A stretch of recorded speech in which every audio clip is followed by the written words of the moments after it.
feed and see how that goes, okay? I'll still be monitoring chat.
Okay, we're going to do a new recording.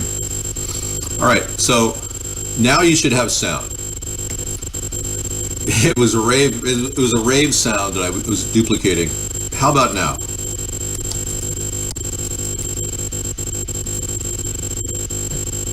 Are we good? I can hear you in there. Bad sound. Is it okay or is it bad? Let me adjust the sound. Hang on.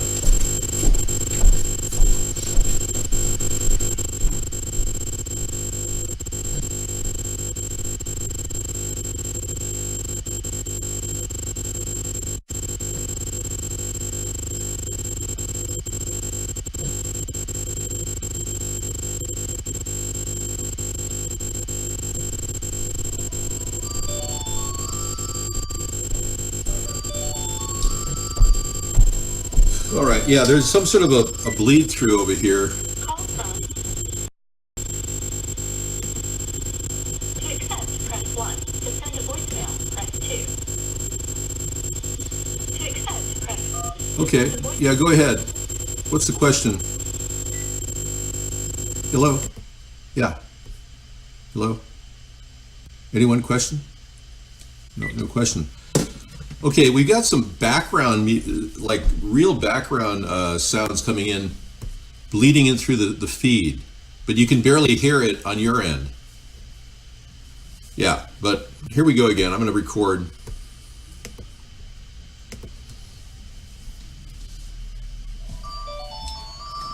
All right.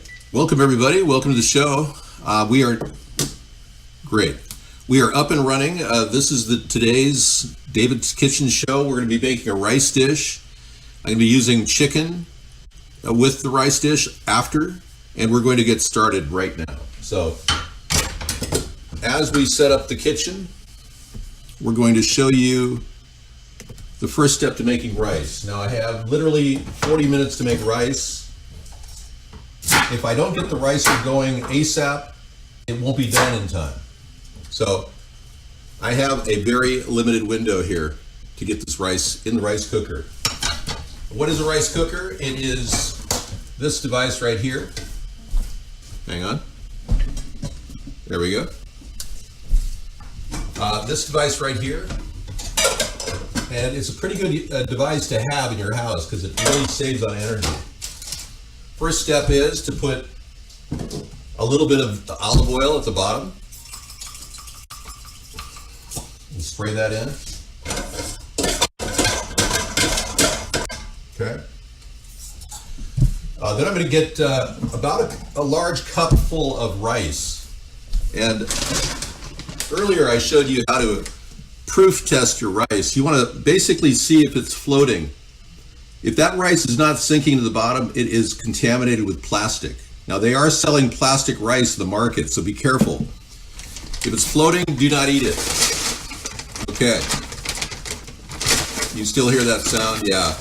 It's some sort of feedback on this computer.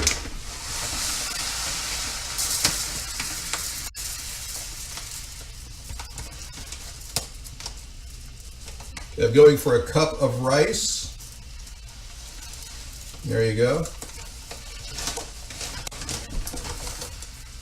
Very important it doesn't spill everywhere.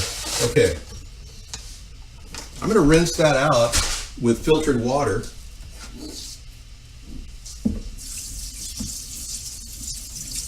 And rice has a tendency to get residue from the ground. So it's one of the biggest problems is it has the potential for arsenic. So give it a good rinse job. Okay, you want to throw a... We washed some carrots. We're going to throw those carrots at the bottom of this dish, like that, right in there. We've got some celery. We're going to throw that in the bottom of the dish as well. We have one stalk of organic celery. Let me show you cutting it. Basic cuts like about 1/8 of an inch to 1/4 inch. Now that's going to cook pretty hard, pretty fast with the ricer. So I'm going to go ahead and put the ricer on right now.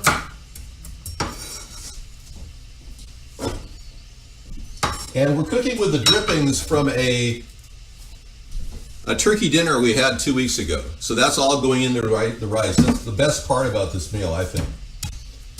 I'm going to go ahead and cut down the onion. There we go.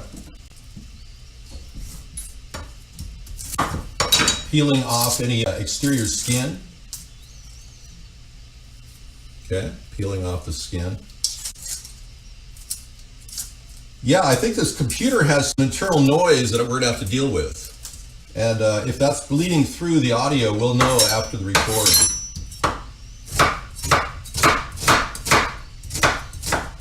Then we take the large half of the onion and cut it the same way I did the other. Okay. And get as close to the bottom as you can without putting the bottom in there because it's a little bit too tough.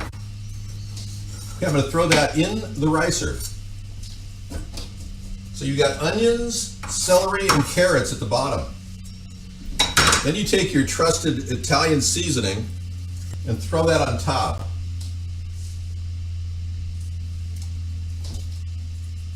Before you put the rice down. Give it a good 1/2 teaspoon. All right, take the rice and put it right on top, like that. Plug it in.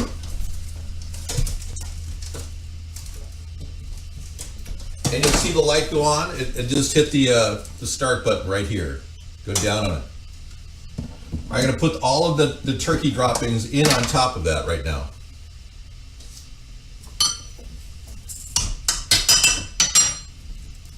Here we go. Plop. All right, if you want to put any water in, if you don't have a lot of turkey droppings, add whatever. If you don't have anything, you've got to add salt or seasoning. So one thing that they do recommend is onion soup. But again, avoid MSG. All right, I'm going to cover this up. And that gelatin from the turkey will melt down into the turkey, into the entire broth. And I'm going to throw whatever water I have here in here. All right. The next portion of the meal is going to be a chicken, which I picked up, a free-range chicken for $1.39. Amazingly, I got a $2 off coupon for a $3.39 free-range chicken. And that's going to be an interesting way to go for all intents and purposes. Now I'm having to broadcast through another venue, so you're seeing me in pretty dithered video over there at Vaughn with a buzz. And I've noticed that this computer has a buzz in it. And I just realized this, and this is a new computer, so we're going to have to work on that. There's some sort of an audio feed coming in. That's not a good sign. Yeah. Some sort of a buzz in the background. I've got it muted here, but it's probably bleeding through. Okay. Hello, on the 8th day of Christmas, David Sponheim fed some Himalayan salt. Yeah, this is something you could season your rice with, is Himalayan salt. It's a pretty good alternative. Yeah. So that ricer is cooking right now. It's melting down. I'm going to throw a pinch of salt in there. Actually, no, I'm not, because it's already pretty salty. The next thing I'm going to do is bone the chicken. So here is the beautiful chicken breast right here. And I'm going to show you how to bone the chicken. I'm saving some of this onion for the chicken itself. I'm going to make a little soup out of that. You need to get a really sharp knife. This is a Cutco paring knife, which is one of the sharpest knives, permanent blade. I paid $30 for this knife. A friend of mine, well, ex-friend, because as soon as he sold me the knife, he became my ex-friend. He would not leave my home until I bought a knife from him, because he was selling Cutco. So anyway, great knives, by the way. Yeah. You know, that's weird you should say that again, because that's what happens when you say things like that. You see, the whole purpose of the mute is to train you not to say things like that. Yeah, that was the knife story. I'm reading the iVlog chat. Hey, be careful, Mr. Knife. Yeah, well, I've not, unlike Bobby Flay, I've never cut myself on camera. In fact, I've only cut myself once cooking when I was 10 years old, when I was just learning how to handle a knife. But now this knife is going to pare the breast off this chicken. Where's the breast going? Well, the breast is going in a plastic bag. And I recommend you use a cereal bag, you know, or a regular plastic bag. The cereal bag tends to break up, but these are no longer wax. So you can still use them. No, you can't ring me right now. I'm not taking any calls. Yeah. Bobby Flay. Bobby Flay is a major chef that does a lot of work, power chefs. Hi, Sarah. Anyway, assuming your hand is clean, it won't be after handling the chicken. You want to find an area of the inside of the chicken that is relatively soft, and you want to dig into it with the knife. This is the safest way to hold it, and try to get as close to the bone as possible. And you're slowly going around like this, grabbing most of the breast. You see that? And nice even cut. Normally you would buy, boneless breasted chicken, and that's of course the easiest thing to do. But I'm going to make a little chicken soup on the side too, with some red pepper in it. Yeah, okay. Once you get the basic part of the meat right there, then you can take it, hold that part of the meat and go down the other way. And then you continue separating the chicken from the fat and the bone. All right, beautiful. And I even left a little chicken on there for the chicken soup. Okay, then I'm going to take and bisect the chicken and make kind of a patty out of it.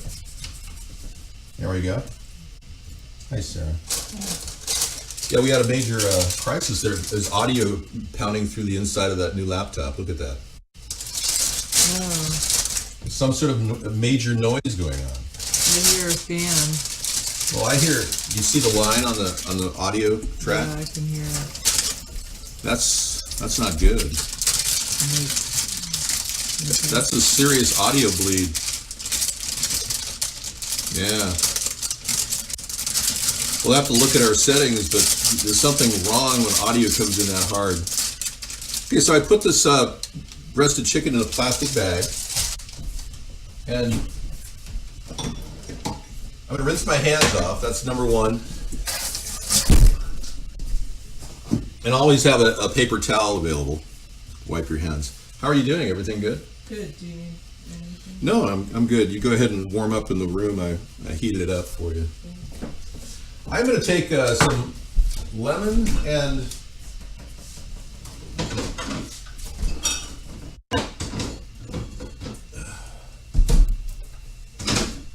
garlic. Now this you can put in your rice dish too if you want to slip a little garlic in the rice dish.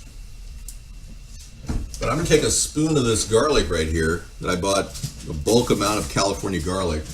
Always look for California garlic. It's better than the Chinese garlic. Boy, everything's hard today, isn't it? Yeah, do you need any? No, I'm good. I'm going to take a little scoop of that garlic and put it in around the chicken. Right on top, right in that plastic bag. Then I'm going to splash some lemon juice in there.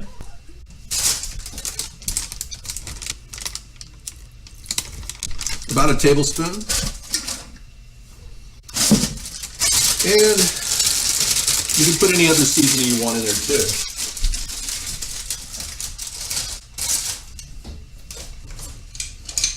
Now, I did this last week during the show. I had a kind of a crisis going on because we were dealing with this new computer, and as you can see, the audio, it's got issues. Yeah, I'm not happy with it. Anyway, proceed to pound the chicken with the lemon and the garlic in it. Turn your burner on level 3 and back. So I'm going to turn the burner on back here. And continue pounding that chicken.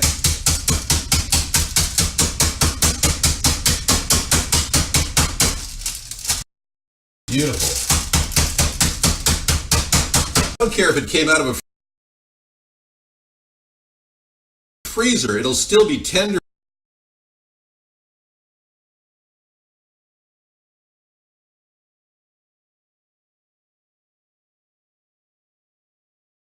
Is hell. Long time in hell.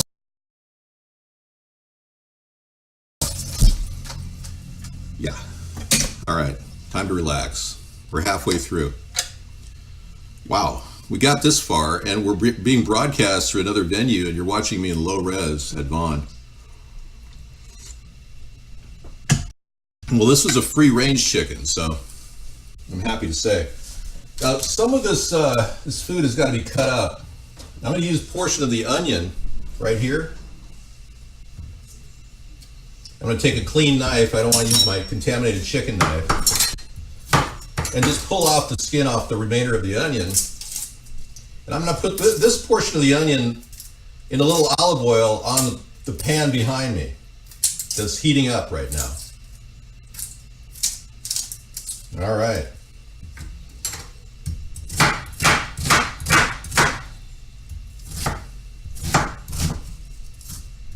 Okay. It doesn't have to be special, just a few basic cuts. We'll throw some olive oil down.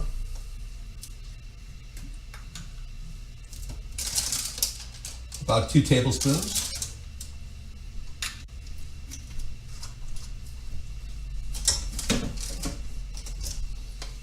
There must have been a little water on the grill.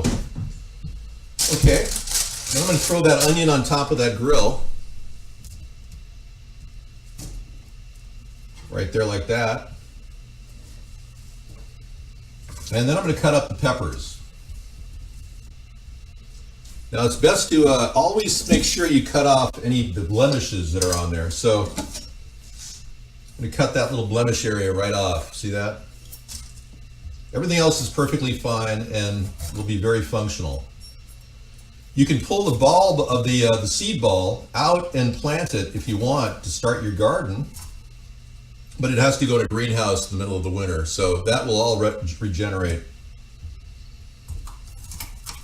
All right, red pepper is full of lycopene, like I said earlier. All right. And just kind of scrape the seeds out with the tip of the knife, like that, like so. All right. Now I'm going to put the pepper down with the onions as a base for the chicken. And I'm just going to make nice chunky pieces out of this because this will go both in our rice dinner after it's cooked, as well as the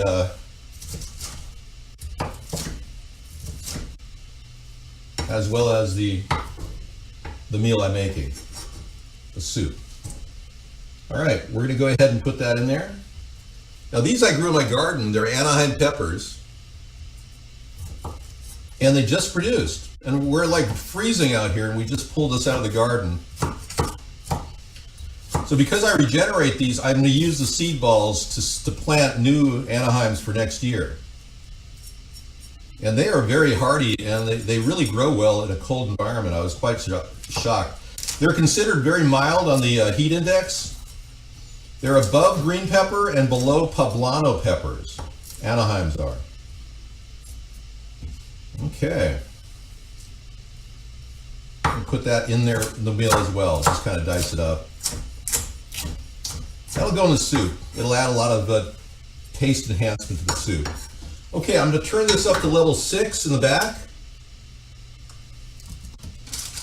I'm going to put I'm going to keep the breast of chicken that I already tenderized separate. I'm going to lay that other piece of chicken right on top of all that. And I'm just going to crank it. And of course, you can throw some Italian seasoning in this dish at this point too. Highly recommend it. Another ½ teaspoon. Now the Italian seasoning is helpful in making chicken soup.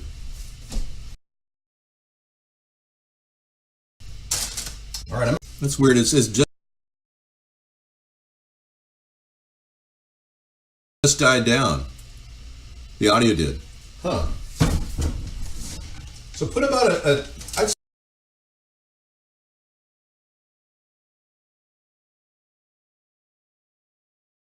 say about 1/8 of a cup of water in there. Behaving normally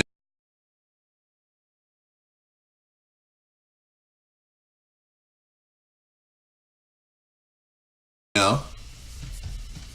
It's like you can get another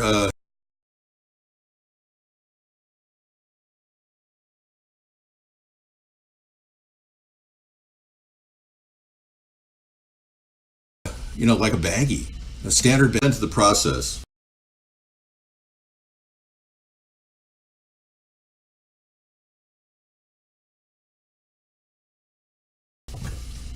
I'm the originator. Mm-hmm. Oh, and I've got the refrigerator open. You should have told me that. Yeah, the water in back is just not kicking butt.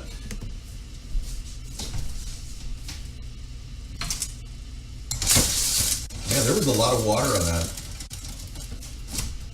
that grill. It's just coming up off the bottom of it. Look at that. I'm going to put a little more water in the steam ricer. Kind of get it going a little bit because it's not cooking fast enough. Yeah, one of the problems with the dinner is I had to start at 15 minutes late because of the inherent problem with Vaughn. They wouldn't take our video feed. So I'm routing this show through our Periscope feed off of the main desktop. And we're here doing the laptop, feeding into Periscope and into Vaughn, or rather into iVlog. And we're only sending out about 300 kbytes per second for Periscope and 300 kbytes per second for Vaughn. And we're doing it through the Wi-Fi. The desktop system I have is Etherneted, so it has a direct feed to the signal. There's no Wi-Fi going through there. But this still works, and this laptop is doing very well. Now the audio finally calmed down. I have no idea what that was initially, but it's fine now. So I'm really happy about that. We kind of worked the system in. Maybe you got up to a specific temperature and decided to calm down or something. Little story about my thumb here. I had a night where Sarah was working pretty late, and I went in and touched a plate in a toaster oven, and it was bad. Over the past week and a half, I've had to deal with a really bad blister on my thumb. Hang on just a second. We have people who are psychotic in our room. We have to get rid of them. Yeah, well, I did, and I did everything. I even put honey on it like people recommended, and that hurt, but it actually helped it regenerate, and my skin is back to normal. This whole area right here, you can see it's discolored. The whole thing was burned from the plate that I put my thumb on, and I'm dang near almost lost my nail. Thank you, Mike. Mike Marin. Dave, you're a good cook. So be careful whenever you touch anything hot out of a toaster oven. And I had no idea. That plate must have been 700 degrees. And it was just one cycle of the toaster button. You know, it's ridiculous. Oh, it's improving very well, yeah. I'm using triple antibiotic ointment with the pain reliever in it. Or at least I had that when it was really bad. For the first 2 days, at first I didn't even think I had a burn. And then all of a sudden it became obvious when my hand was throbbing. And then I felt kind of weak because your entire autonomic nervous system kicks in and sends white blood cells to the injury. And then I got this throbbing hand. I could barely sleep for 2 days. And the blister came out about this far. Sarah said it was like ballooning out. And then, of course, the blister burst, and I had to make sure that was safe and clean. But, yeah, I'm saving my nail by wearing a little Band-Aid on the tip, so in case I'm doing any work, it won't snag my nail and go, oh, there goes my nail, because half of that nail was hanging off. Yeah. Man, I just cannot believe the burn off of a toaster oven. It was just shocking. It happened during the time that California had that terrible fire, too, where 88 people, I don't know, did they find anybody else, burned to death. Tragic. Okay, now that's just rendering down the steamer right now is just rendering down the drippings. And the beautiful thing about the basic ingredients I threw in there is they will literally come together, cook to perfection. As long as you put about 2 cups of liquid to 1 cup of rice, you're okay. That's actually a little bit more than you need, but that's perfect. But you will have a really great protein-rich rice dish if you use the drippings from your turkey dinner. And I use that. Now, if you're ever cooking with the toxic things like propane, or you don't want to use your turkey drippings. You don't want to. If you're dealing with just good old-fashioned electric heat, your turkey drippings are very good in an enamel container. They're very tasty. Anyway, I'm reading the chat and talking to you in the camera. Now, this soup dish I'm making over here is just kind of initially cooking. And I'm gonna saute the chicken breast in this dish. And I'm gonna take all the vegetables and leave portion of it with the chicken soup. I'll be making a chicken soup with this tonight. And right now I'm just gonna cook that breast of chicken. And what I'm going to do is I'm going to dust it with a little bit of onion powder or garlic powder, or in my particular case, I've got this amazing wasabi powder that I made from wasabi peas. It's pretty cool. It's actually, I labeled it wasabi powder. And I'm going to throw that on there. And I'm going to put it right into the dish and let it cook and saute on with the breast. So I'm just going to throw some wasabi powder in there. I'm going to take it out. Now there's 2 pieces of this breast. That's 2 separate meals for someone. I'm going to lay it gingerly onto the pan right there. And right onto the water that's cooking. Just a little bit of water. Throw anything else that's in there onto it. This way you're maximizing everything, including whatever's in that bag. Just pour that right on top. You can cover it back up again. So what I'm doing is I'm steam frying or poaching the chicken breast at a level 6 on the grill. Now, if you hit that chicken breast really hard on a pan with butter, you get the effect you're looking for, that burnt chicken taste. But you wouldn't have a tender piece of chicken. That's the problem. The wasabi powder came from actually wasabi peas, and I paid like $1 for the peas. And when you get to the end of the bag, you just take the peas and crunch them up in a grinder. I made my own, virtual seasoning this way. There's no reason for the bag of wasabi powder to go away, when you can easily use it as a taste enhancement. Green peppers cost $4, then don't use green peppers. Don't. I get them for 50 cents where I am. Yeah, don't use green peppers. Don't even use pepper. Just use some onion. Yeah, forget the pepper. Go back to the same ingredients, carrot, onion, and celery that I was using earlier. You don't have to add peppers to this. But carrot, onion, and celery really are the basis for a good rice dish. And of course, a little garlic never hurts, so you can throw some garlic in like I did. I threw a tablespoon of that crushed garlic. I think what I'll do right now, since it's cooking, is I'll add just a teaspoon of the garlic, which I get bulk right here from California. I'll put a teaspoon of that right now into the ricer. I'll lift the cover on the ricer. Now, I don't think I'm going to be able to get done in time to serve everything, but this way I can pour it in there and kind of move it around. Here, see? Yeah, I'm just kind of pushing all the ingredients together and kind of moving them slightly. Just work on the top. You want to leave everything else at the bottom. Don't touch the bottom with your fake spoon. Okay, that's perfect. It's just enough, less than a half an inch at the top. That's all you need for the rice to completely seal up. Now that ricer has a mind of its own. That's the beautiful thing about it, is it'll cook perfectly and then turn off and hit warm, and it'll just stand warm on your grill. You can serve it from there. Now the chicken is going to be an interesting serve. I'm going to lift the cover now after I poached it slightly. Then I'm going to take and put a little bit more seasoning on top for color. You want to give it that look. Throw some more of this wasabi powder. Again, you can use garlic powder or anything you want. That'll work.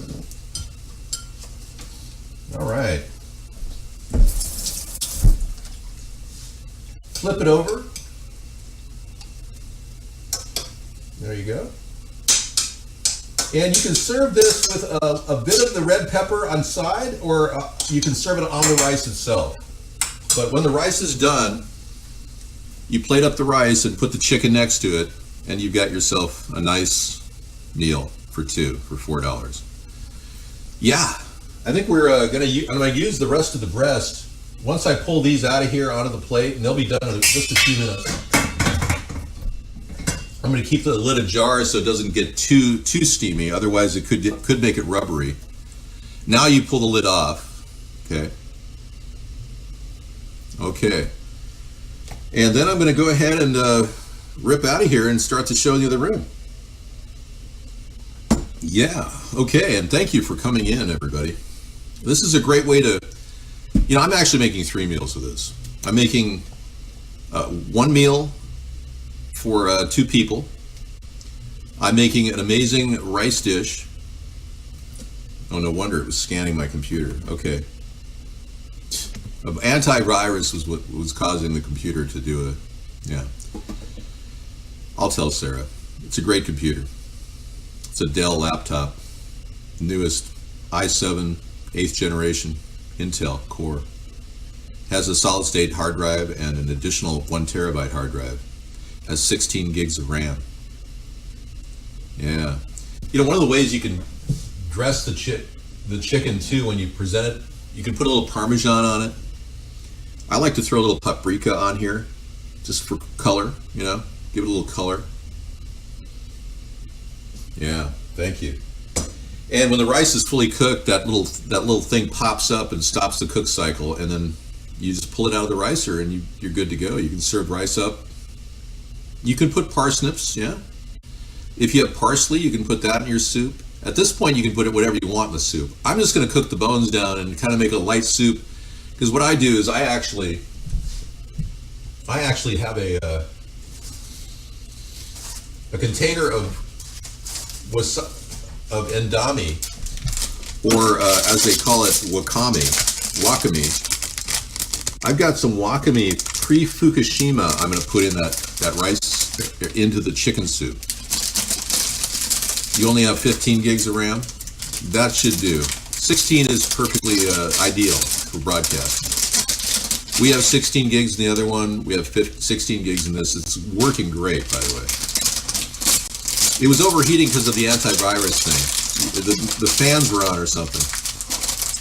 Yeah, but anyway, I'm going to pull those breasts out because they're done.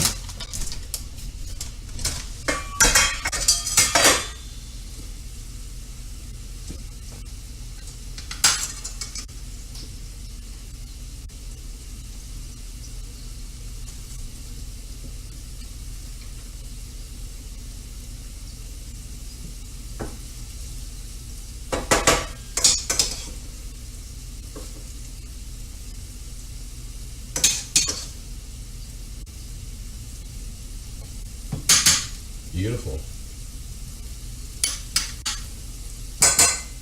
So each one of these, it makes a separate meal. It's separate. You could cover it with rice on each one and serve 2 meals with this.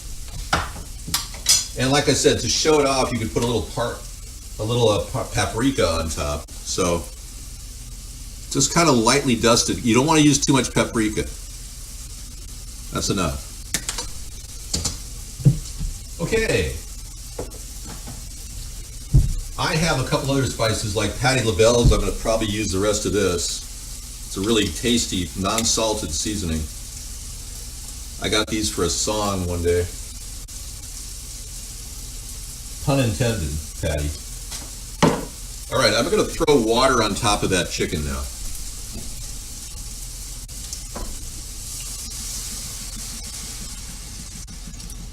All right, put as much as you want in there. Depends on how much soup you want.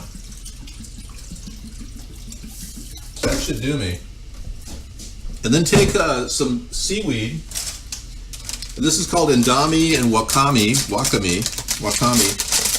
Highly recommend seaweed for your diet, especially if you're dealing with the ravages of Fukushima. The problem is some of the Fukushima seaweed may be actually contaminated with radiation, so it's kind of a catch-22. I got this the day Fukushima happened. I got about 20 bags of this stuff. I said, I'm going to go out and get some serious wakame right now, ahead of Fukushima.